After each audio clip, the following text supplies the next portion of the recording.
A Florida State University program in interdisciplinary computing production. I'd like to start out with a demo, as we've done like when we designed the pizza website. I'd like to walk you through the process and the skills involved, and then when we look at the presentation, it'll go by really quickly. This won't be a group demo, but you guys can kind of pitch in whenever you care to.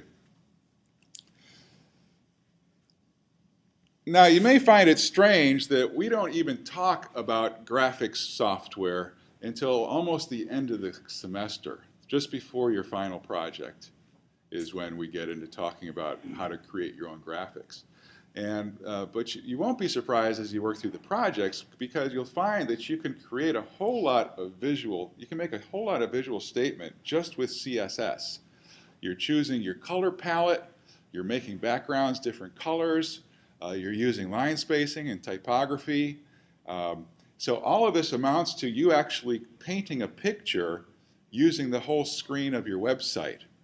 And so what we use graphics for, and that is the photographs and the images that you create, are mostly to kind of complement the content of your page. Graphics aren't huge in establishing the look and feel of your website, except for using them as kind of a logo or a way to mark the website as your own personal property. The graphic software that we use in this course, first off, let me show you where this occurs in our coursework so you can relate it. It might be where you're at right now. I'd have to take a look. So, somewhere in here.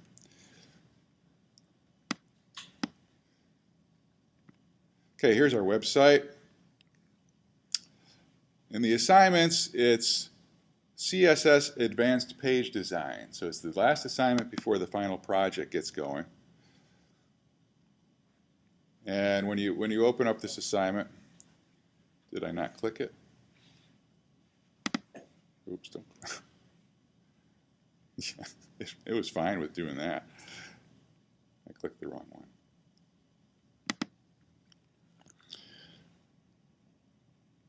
The final CSS projects start with this part one, acquiring the skills. I want to emphasize that this is really important. This is kind of like the reading you do before you do the project. This is how you, so if I were a student, I would be tempted to skip over this and start working on this and see how far I can get, you know. It's hard to do that because you're going to get stuck really quick and you may misinterpret various things we ask you to do for the project. So in this particular one, I ask you to work through some tutorials.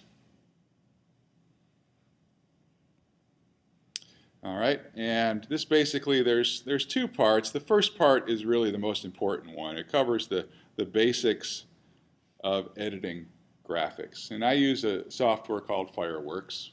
It used to be made by Macromedia. Macromedia got purchased by Adobe, so now it's an Adobe product. And it's like Photoshop Lite. Probably already a Photoshop Lite, but it's like that. And I like it because it's a small piece of software. It loads really quickly, it works very quickly, and it contains the tools you need for graphic editing that will cover 80 or 90% of your needs.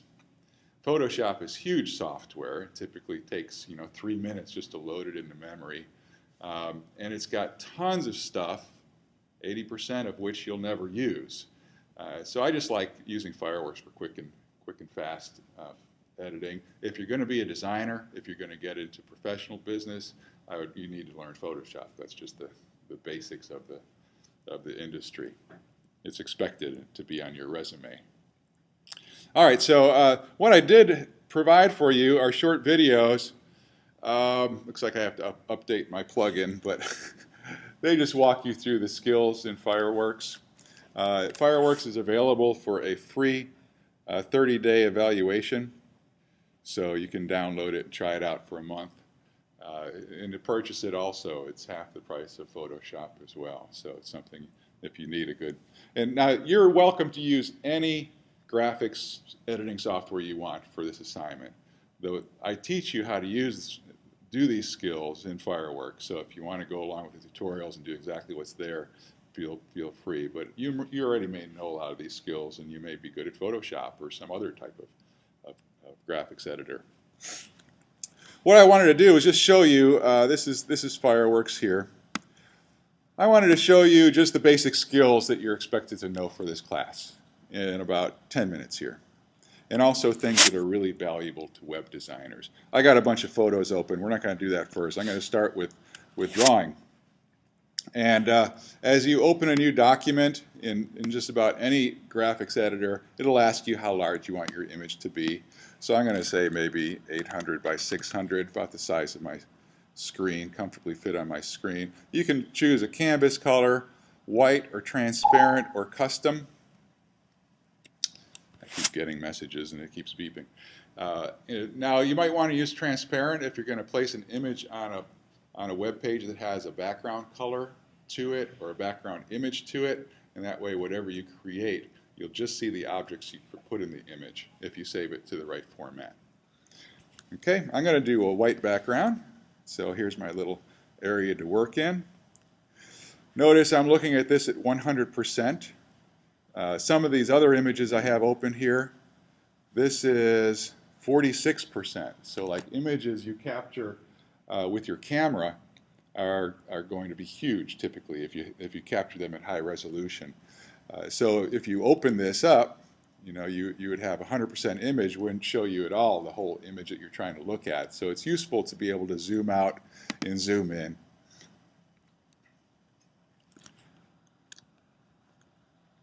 So that's one thing you'll need to be able to do. And also, it's useful to be able to zoom in super zoomed in, so you can see things really clearly. So for instance, let's see, I just grabbed some stuff out of my family album here. So for instance, I might want to actually crop my little girl's head out of this image here. If I wanted to do that, I would have to use something like the lasso, I always say lasso, tool. And I can come in here and start gradually outlining her head a little at a time. I don't have the right tool. What am I thinking of?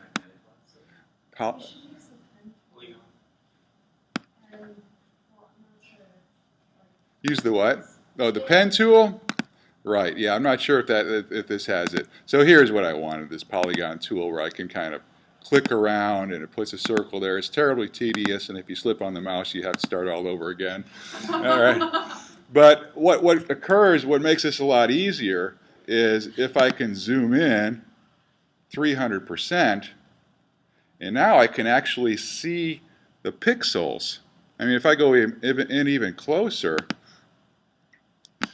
we can easily see blocks of pixels here defining where I want it. Now, if I use that zoom and I outline her head, I'm sure to get just her head and not a little bit of blanket in the background. So super zoom is really good when you're editing things. 1600, 64. What's that look like? Big squares. So a good demonstration of pixels here. All right. So we're going to create our own logo or something. You have all these tools at your disposal here. The little ones with the little arrows by them. If you hold the mouse down, it opens up a little menu of which tool you'd like to use. The shapes tool is specifically important because there's all kinds of different shapes you can draw here. All right, and I will go ahead and get crazy and draw a circle. All right, so you click and drag and you have a circle tool. Now, if my circle isn't exactly round, I can come down here where it shows the width and the height, and I can see it's 297 by 302. That's not bad for eyeballing it. But I can come in here and just say 300 by 300. Now I have a perfectly round circle. This is the select tool, the little arrow up here. Okay, it's called the pointer tool. We can select our circle and move it around this way. Notice if I click outside the circle, I've lost it because the circle is white and it has no border and it's on a white background, but it's still here. All right, so some of the properties, this is the property box down here. Two important properties that you can set are a background line color, so we can make this a blue outline. We can also make it a thick outline, as thick as we want or as small as we want. And we can change the fill color. Let's do something like that. Ooh. Let's do something like this. And I'm going to get rid of this outline. All right, so that's how you select objects. Now, and for the purpose of what I want to do here momentarily, I'm going to make this a little darker blue. Now I can select this object also, and I can use the keyboard commands to copy and paste this, right? So I can Control-C, Control-V. Now I've got two of them. Okay, and I can then change the color of this to, what's going to make something interesting? To green. Now, so this is fill, and this is outline or border. We can also change the opacity or the transparency. And you designers help me out, because I'm not a professional at design. I only play one on TV. So let me know if I can do things better. So I can make that green circle half transparent, so you can see that the blue circle is shining through now. And you can do kind of interesting things with color filters using transparency as well. So this is just a little button on the Properties menu again, and you can bring it down to around 50% transparency. There's also, you can group objects. Well, notice, for one thing, I should have done this before I made them transparent.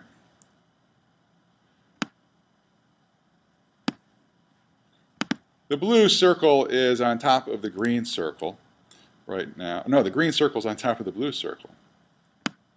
Right? Now I know it is. If I wanted to make the blue circle come to the foreground, this is just like PowerPoint. It shouldn't be anything new. You know, a lot of times you can just right-click on it and say Arrange, Bring to the Front. Okay, there's another thing you can do, and that is you can combine two objects, select them by holding Shift key down, and then we can group them. So now it's just one object that can be moved around together. So a lot of times you create an object out of multiple sub-elements, and then you don't want them to shift in their position as they're related to each other. So you can combine them all. You can combine things by just clicking a mouse over them, just like in PowerPoint. A lot of this, PowerPoint's a great, simple tool for teaching vector graphics. This is vector graphics, by the way, where you're dealing with objects that are laid one on top of the other. Okay, and I can, what happens when I make this semi-transparent, I wonder? Yeah, that's cool. You see what happens? So we don't get a gel effect where we're getting a combined color here. It just treats this as one object that's been transparent. I've never done that before, so it's kind of always fun to play around. Now I'm going to ungroup these. And of course all these commands I'm using are also available up in the menus here. And now they're both selected. They're not grouped. I can change this transparency, and now I'll get a combined color in the middle. Okay, there's also special effects you can do. For instance, let's make this green circle solid again. The blue one's on top, so it's seeing through there. These are filters we can add.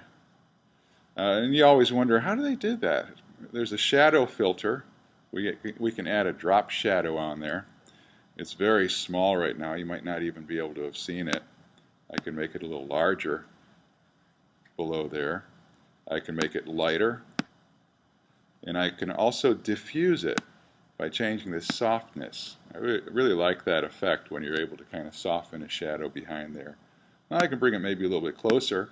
And the idea here is, if I get rid of this blue circle, is that the object, as the shadow gets larger, the object appears to get higher up off the page, right? So this really makes things stand up off of your page. I can also add things like a glow, an ugly glow, or I can decide not to do that. What else can I do to it? There's all different kind of blurs you can do on objects to make them diffused. And that's useful in things like this image here. Let's say you wanted to use this as the background of your page, which, by the way, I probably wouldn't advise. This is Django Reinhardt, one of the most amazing guitarists that ever lived. He only had 2 working fingers on his left hand. See how his hand is kind of crippled there? And you play faster riffs than anybody, most players today, too. Check him out if you're into guitar. So I can, this has been a paid advertisement. So we want to do Django on the background of a page, but if we try to put text on top of this, you're not going to be able to read it, because there's black and white. What kind of color font are you going to use that's readable across something like that? So first off, we can change the brightness. So we can go into filters here. First I have to select it. I haven't selected it yet. Go into filters, and we can go into hue and saturation. Well, we can go into brightness here. We can just make this a lot brighter. As you brighten things, it also makes them, less contrast. So we can change the contrast as well to make it flatter, but I don't like that. So it's a personal thing. All right, we can make it brighter. We can also, as I said, we can add a blur to it. And Gaussian blurs are really cool because you can see what's back there. See what just happened? You can see what's back there, but it doesn't stand out. It doesn't draw your attention away from what's on top of it so much. So if you're doing things in the back, and this is what happens when you see these really nice photos of a person, and everything in the background is blurred, but the person is crystal clear, right? This range of depth that you have. You can emulate that using this Gaussian blur effect, and you can make it as blurry as you want. We don't want it that badly. All right, so we can do that. We can do things with filters like adjust the color. So we can go into hue and saturation. You say, well, it's a black and white image. How can you adjust the color? Well, you can colorize it and then change the hue of the color to something that matches the palette that you're using on your website, for instance. We can lower the saturation so it maybe looks more like sepia. All right, now we got something we might be able to use for a background image. It's probably still too much contrast there, but just the way you can fool with colors and brightnesses and blurs to make things kind of push to the background. Now we can do something really obnoxious and put a shape on top of this now. That's just not right. I'm not even going there. I was going to show you a shadow effect on top of that background, but it's just sacrilegious. I can't do it to Django. So what did we cover here? We got shapes, we got groupings, we got arranging, we got shadow effects. You can also manipulate objects, and this is under modify. If you transform the object, you can scale and skew and distort it all different kinds of ways. And this is kind of fun with some things, because you can take these corners now and make this circle look as though it's coming at you from the distance. That rectangular box makes it that way as well, and we can kind of really distort it out. I've used this effect sometimes where I want to show a computer and something on the screen of the computer that's not really on the screen of the computer. So it's a photograph of somebody sitting at a computer, but the computer isn't dead on to the camera. It's at an angle, right? And so I take a screenshot and I kind of align it on top of the computer. And then I use this to get the corners of the image to align perfectly with the monitor, so the image is actually going off into the distance along with the computer. So that's fun stuff. Oh, I know what I didn't do. Let's leave it like that because it kind of looks cool. Oh well. Let's leave it like this. That kind of looks cool too. I didn't do gradients. Gradients are ultimately important. So gradient is when you transform from one color gradually to another color, or multiple colors. You can do rainbow gradients as well. There's all different kinds. Linear would look like this. And you can swing things around. so that one color is maybe over here and the other color is over here. It gives an interesting lighting effect to the circle, but we wouldn't use linear if we wanted to show lighting on it. If we wanted this to look like a sphere instead of a flat circle, we would use a radial gradient, something round like this. All right, now we've got something that looks like a circle, except for our shadow still makes it look flat. And we can take this, kind of make it look like a ball. Doesn't that look like a ball? Just like a ball. Let's get rid of that drop shadow because it's killing our illusion here. So now we got a ball, and we can take this and make copies and change the colors. Now we can change the color in the color palette here because now we have two selections. We can change this maybe to light blue. That's interesting. And this one over here we can make a dark blue. Okay, so we still have kind of a sphere looking effect.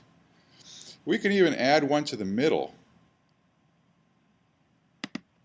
And I don't know, nothing's going to look good here, but I can make a purple, and we can get into a whole rainbow kind of effect. Or I can get rid of this somehow. I think maybe just slide it out of here. That's what you do. And we can also add transparency to one of the colors, or opacity, or take away the opacity and make it look like a bubble. All right, so now we got a bubble floating out there.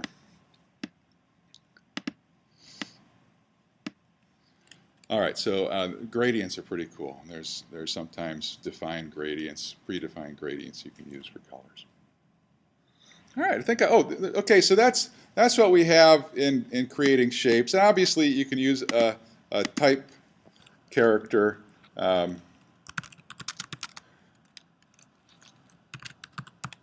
This is bad typing.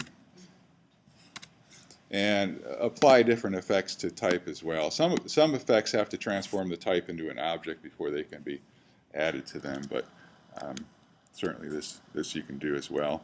And you can also do the blur stuff with here as well.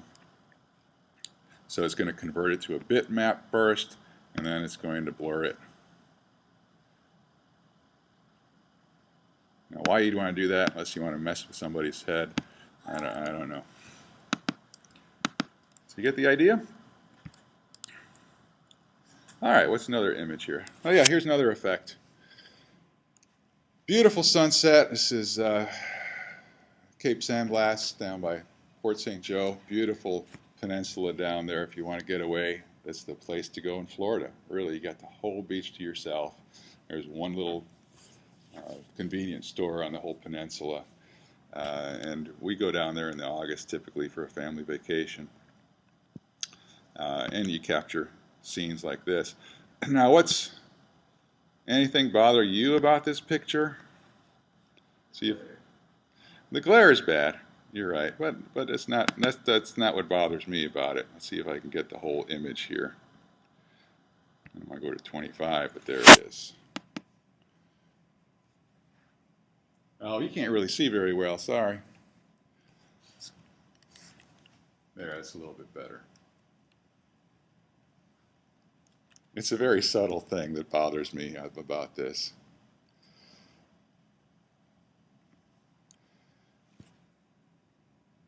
The horizon's crooked.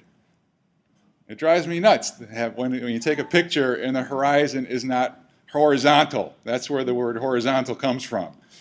I mean, it's horizontal, but it's not perfect.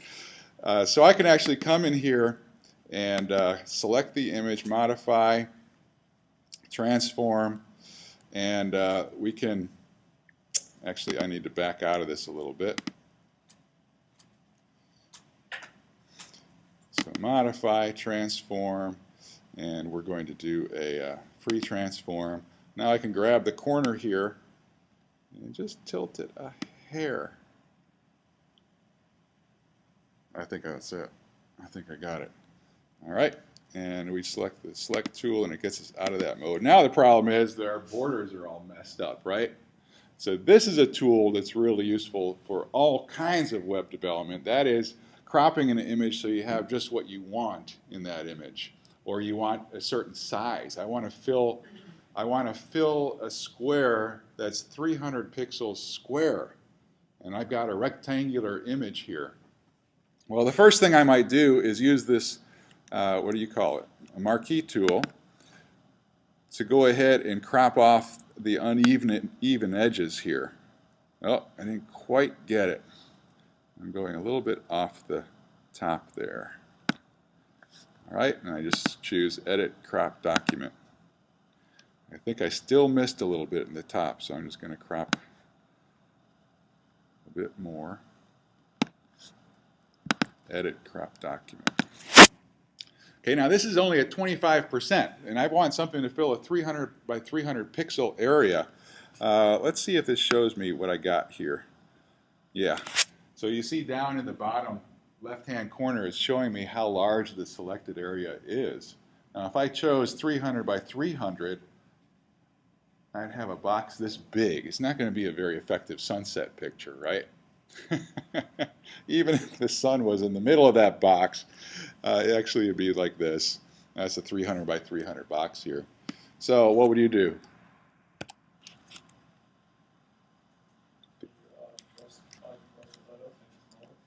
Yes, compress isn't the word, resize is the word. You got the idea. So you select the whole photo, modify, canvas. Now there's a difference between changing the canvas size and changing the image size. If I change the canvas size, I can say, okay, I want 300, so put 300 here by 300 and say, okay, I get that. It's cropped everything down. Fortunately, there's always Control-Z, right? You guys know that's our favorite. Undo, Control-Z. Exactly. No Control-Z when you're graphic editing. So if I change the image size, it's actually taking the whole file and making it smaller. So I can put, by the way, there's a box here that says constrained proportions. That's important to have there, because if you don't do that, you end up with something like this, right? Which could be kind of cool, but not for this. So we're going to canvas, modify canvas, image size, and constrain proportions, make it 300, but now it's only 163 pixels tall. I said I wanted to fit this into a 300 by 300 box. So I'm going to do it this way and make it 300 pixels tall, and now I've got more width than I need, but I can crop that out. I can't put stuff back into a picture, but I can crop it out. So I can crop it down. By the way, this is called a bitmapped image. When we were working with circles and shadows and all that, that was vector graphics dealing with shapes. A bitmapped image, I'll view this at 100% so we can actually see it. A bitmap image has specific colors for every pixel. Things aren't grouped into objects. I would have a real hard time cropping the sun out of this image and leaving the sky untouched. Right? If I crop the sun out, I would have a big hole in the sky where the sun used to be, because I just deleted all those pixels. In vector graphics, if you delete a circle, the background image shows through. When you save a vector graphics image, you typically save it as a JPEG or a GIF, and you lose the ability to manipulate the objects. You only have that ability when you're using the format of the editing software. Okay, so this is looking good. Now we want to crop it down to 300 by 300, so I can go back to my canvas. Now I can crop the canvas size, because I want to keep things centered. So I'm going to make the width 300, leave the height 300, keep the image centered on the page, and hit this, and now I've got a 300 by 300 sunset. So now I want to save this for my web page. By default, images you create in Fireworks and Photoshop have their own file extension and format. So you have to actually export it to a format that's usable on the web. So I'm going to go File. I'm actually going to use their little export wizard here. It says, what do you want to use this for? I want to use it for the web. The other choices are image editing, desktop publishing, or Dreamweaver. Okay? And it suggests I use a JPEG format because it kind of recognizes this to be a vector graphics image. But notice up here in the top right, it says this photo in the current setting is going to take 2 seconds to download at 56 kilobits per second. 56 kilobits per second is incredibly slow. I mean, we're typically at 2 megabytes, 3 megabytes, 4 megabytes per second. Yeah, this is dial-up speed. But we can mess with this. It's kind of cool to look at. What if we chose a GIF format? Now we're at 6 seconds, so that we just went worse. JPEG is the fastest format. JPEG is a compressed format that's able to store big pictures at smaller file size. Or we could go to a JPEG or smaller file, so we're decreasing the quality of the image. And now we're down to 0 seconds, you know, so it's going to load pretty quickly here. And you can mess around with quality here to determine what the best speed is for download, which is really useful. Now this image over here that we had, this is messing with my head. I'm going to get rid of that. We may decide that we want to use this on a web page. And we want to use a transparent background. So I can modify the background here, canvas color, and make it transparent. Now, notice our transparent sphere here is allowing the background color to shine through. I'm not sure how that's going to work on a web page. I'm going to mess with it though and try it out. So I'm going to save this image. And we'll use the export wizard here and go through, and I'm going to choose a GIF format, and GIF allows you to assign transparency to a particular color within the image. Alright, so in this case you can see it's made the white color transparent. Our background is defined as white. Alright, so as I save this,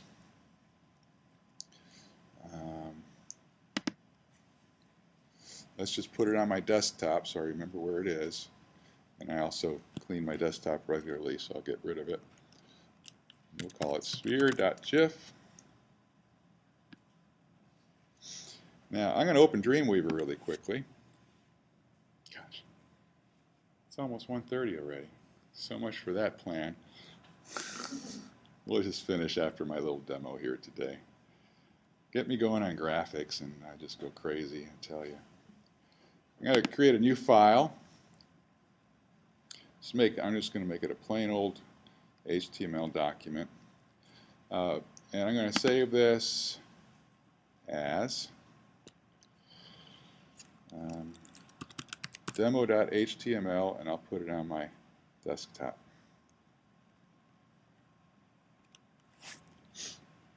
Okay, on my demo.html, I'm going to insert an image. And I'm going to insert it off my desktop. Where's sphere? There it is. It asked me for alt text. 2 spheres. And it's there. Now, we got some issues. For one thing, notice the lines here. You know, there isn't a smooth transition from one color to another. GIF isn't good at that. The other thing is, this is a transparent GIF, but you can't tell. So let's go ahead and look at the page properties here. And I'm going to change my background color of this page to, it's going to look bad. I can't help it. It's just how demos go. Orange or gold. That purple sphere is not transparent as it was on this page, is it? If I change this image, oops, canvas color, to a similar gold, that's still transparent. It doesn't even look purple anymore. Purple, but this color kind of gets a brown color. However, you'll notice there is no background. So there is no white color back there. So it is helping us. This color, I'm going to change this background to white. All right, and I'm going to say File, save this as a GIF image. Let's call this Sphere 2. Now when I come over here and I change this to Sphere 2, oh, it retained the transparent background.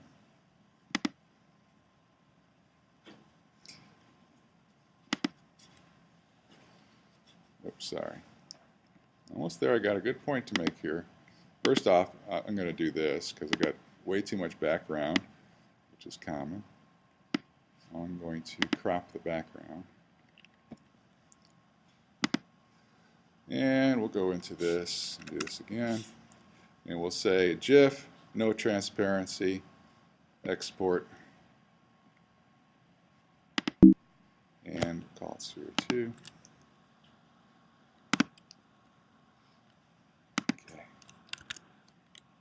Okay. Two things happened. It changed the size, but so now we have this. So that's definitely not what we don't want. We definitely don't want that. Right? So the other one was closer to what we wanted. And what makes this even worse is when you change an object to a shadow effect. So let me show you. Select this. I got a sphere here. We can add that drop shadow again, and I'll save this. All right, now I will save this as a transparent GIF.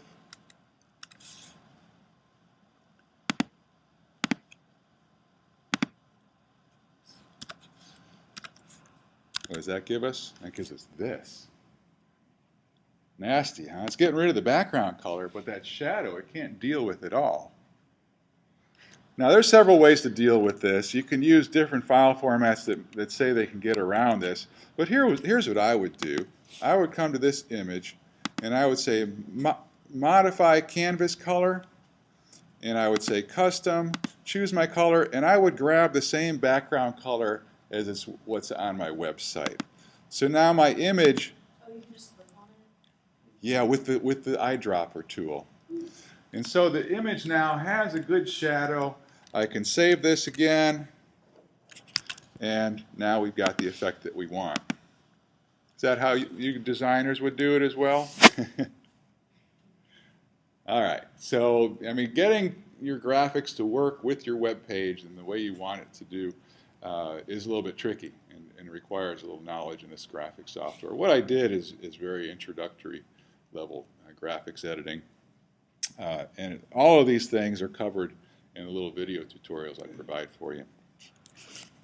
For more information about FSU's program in interdisciplinary computing, visit www.pic.fsu.edu.